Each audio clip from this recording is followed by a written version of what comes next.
Hello there, Apothecary, and today we're going to do our weekly reading wrap-up for the week of November 28th to December 4th. We're now into December, and happy December, y'all. Like I said before, December is one of my favorite months of the year because it means I get to give people gifts. Even if they don't want it, I'm still doing it because gift giving is my love language and it makes me happy, so I love doing it. Now, first off, I want to start the video off saying hello and thank you to some of our new subscribers: Amy C., David Wiley, Alicia Abruzzi, and Afton Scott. Thank you all so much for subscribing. Really means the world to me, and without you all, I'd just be sitting here talking to myself. So thank you for subscribing.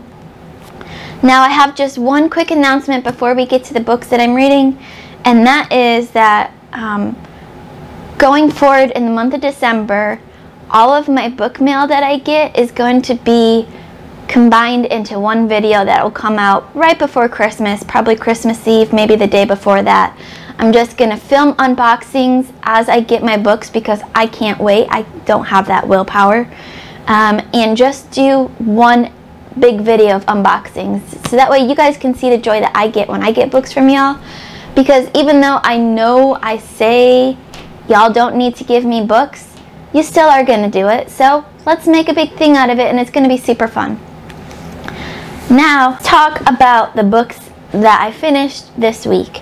So last night, about 10 minutes before I did a live show, I finished Bloody Rose by Nicholas Eames, which is book 2 in the band series, and I finished it last night after I got home from work because Jessie at the Bookish Mom and Andrew Wizardly Reads and I did a live author chat with Nicholas Eames himself, and holy cow, guys, it was so much fun. He is the nicest guy ever. He is an auto-buy author from me. He told us about book 3 that he's working on right now. He was so gracious and so kind, and I had a ton of fun. And even after we stopped going live, he still stayed with us for like a good 45 minutes just talking about books that he's reading and books he enjoyed and books that we love and covers that we loved, and it was just so much fun. And he's agreed to come back once we get book 3.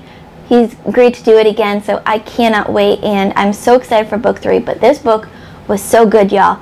The first half I thought maybe like a 4-star, but then that second half really got me, and I have a dedicated review coming for this this next week on Wednesday, so look for that soon. And I will link the live show video down below in the description and up in the cards. If you didn't get a chance to see that live, you can look back at the video and let me know what you thought. It was so much fun. I can't wait to do it again.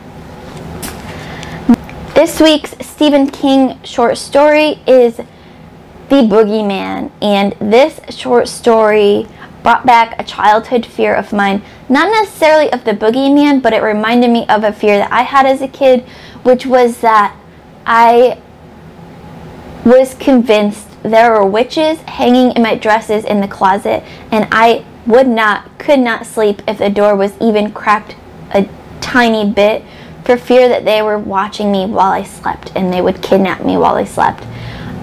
This fear, like, I now know as an adult that witches don't hang in my closet like that, but that like dread still stays with me today, and I still have a hard time sleeping with any doors open, with the closet door open. I've gotten to the point where I can sleep with the bedroom door open, but not the closet door. That has to be shut.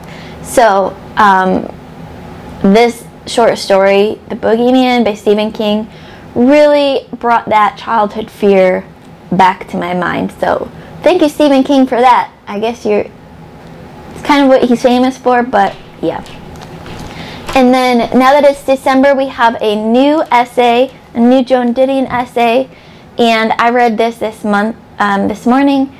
Our essay for this month in December is John Wayne, A Love Song. And guys, this essay is so special to me because it's, as it says, a love song to John Wayne, a love letter to John Wayne, and it paints John Wayne in a true way, but also in a respectful way.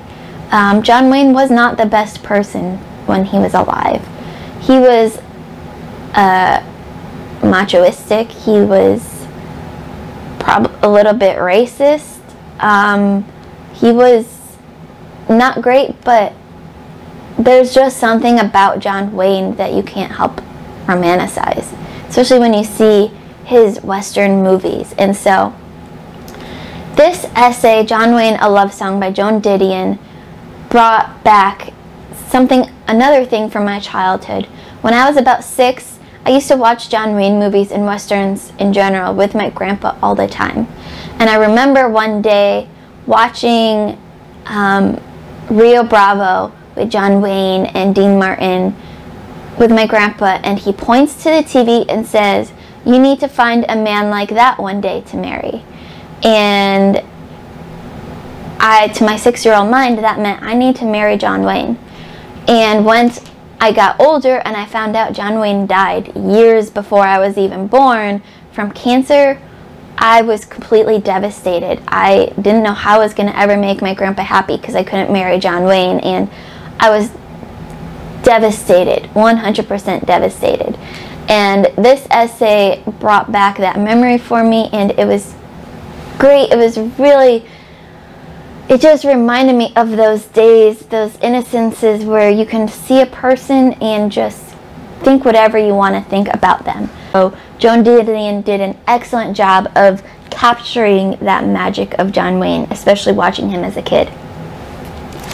As you can tell, I didn't get as much reading done as I usually do. That's because life happened, and as I've said in the past, for very good reasons, things are going great in my life right now, and so I'm willing to give up some reading time for better things. So I am still reading a lot of the same things as last week. I am still making my way through Dragonfly Falling. I'm close to the end. I'm hoping to finish this weekend and have a review coming for this soon. It's getting better as I get further in, so I'm excited to see how this one will end.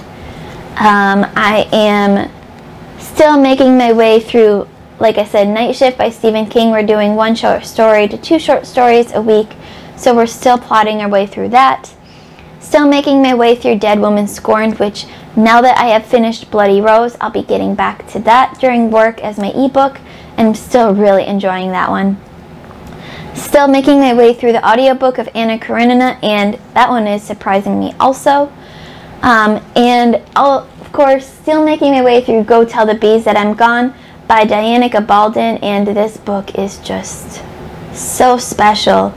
A lot of this book is kind of, well, not a lot, but some of this book is kind of recapping what has happened so far in the series, which is really great because this is a long series. This is book 9, and there's going to be 10 books total, and it's been like 6 years since we even got the last book out. So sometimes readers need those gentle reminders of everything that's happened and shaped our characters up until now. So it's been nice, and it's not just a like previously seen on Outlander type of recap. It's recaps, characters talking about what has happened and how it's affected them, and kind of in a new sense. So we saw it one way happen, and we saw them talk about it in one way, but now we're seeing it in a different light, and it's just so wonderful. And Diana Gabaldon's writing is just so incredible. Her characters are amazing, and I can't wait to continue on in this and see what happens.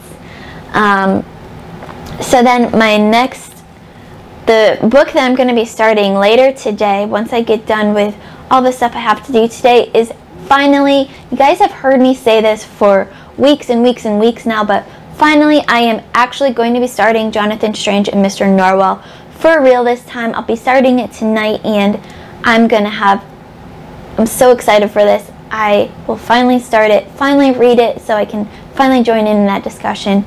I'm also going to be, I said I finished this last night, which I did, but I'm going to be rereading the last kind of third of Bloody Rose because that ending was so good. I need to go back and reread it again to experience it some more after we had our discussion with Nicholas Eames last night. I need to read this again because it was so good. So I'll be doing kind of like a chapter or two a day of the last bit of Bloody Rose again to really experience that again because I loved it so much.